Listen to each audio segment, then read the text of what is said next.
Chapter 22. Day 1, and neither of us died. Kaysen held out his fist, and I bumped it. I laughed.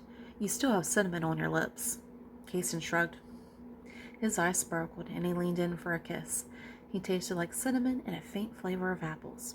Is it gone? Kaysen smiled. I took my finger and wiped it away. Now it is. I smirked. What did old-timey people do back in the day without TV? Kaysen put his arm around me. They went to bed early and made babies. I laughed. That explains the 12 kids. Got it. Kaysen laughed. 12 is a little much, don't you think? I looked at him. Just a little. I couldn't imagine more than 11. Kaysen's eyes sparkled. 11 is a little excessive, too. I shook my head no and laughed. Just a little? So 10 it is. Kaysen smirked. Not going to happen. I laughed. So 9? Kaysen teased. I shook my head no and laughed. Let's go for a walk. He changed the subject. Okay, I agreed. We made our way outside. Kaysen reached for my hand. There was a full moon. It was so close I felt like I could touch it. Something about looking at a full moon always brought my soul to life. It made anything possible. I am a storyteller now. What stories did I want to come true? I looked at Kaysen. He was looking at the path ahead. The apple orchard was eerie and inviting at night. A wolf howled in the distance. Let's go back, I suggested. Scared a wolf might eat you? Kaysen laughed. Hey, I'm not the one who got taken out by a dragon. I laughed. Touché. Kaysen turned around and headed back towards the cottage. Do you think you can put up with me for a year? We were standing on the front porch. I put my arms around his neck, and he put his arms around my waist. I don't know. I lost a lot of apples today before we were able to get the pie in the oven. I'm still deciding if that's a deal breaker.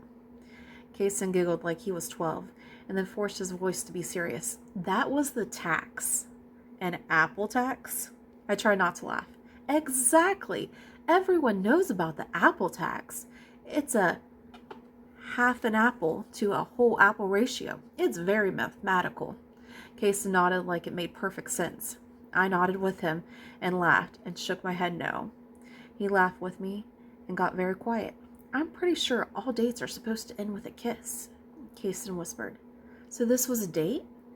I looked into his eyes. I asked you out for a walk. You said yes. I walked you to your porch. I'm pretty sure that checks all the date boxes.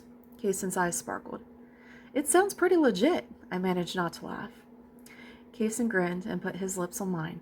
I loved the way his arms felt around me. I could do a year of this. He pulled back. Another howl sounded in the night. It sounded closer. We better get inside. I opened the door and we bolted it closed. By bolt, I mean a large piece of wood, but it worked. Another howl went off. Are you going to protect me from a big bad wolf? Kaysen's eyes sparkled. How do you know that it isn't real? I put my hand on my hip. I don't. Kaysen was amused. I laughed. I'll see what I can do. That's all I ask. Kaysen smiled. So who is sleeping where? That depends, I told him my head. On what? Kaysen was curious. Can you keep it PG? I really liked Kaysen, but being with him for an entire year in a one-room cottage would take some thought.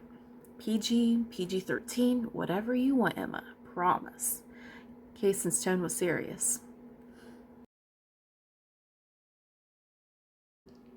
That was chapter 22 of Emma's Quest, Storyteller Book 1. If you haven't liked or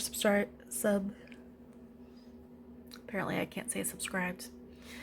If you haven't liked or subscribed to my channel, go ahead and like and subscribe now. I hope you guys have a great day if you're watching this, and until next time, love you guys. Bye.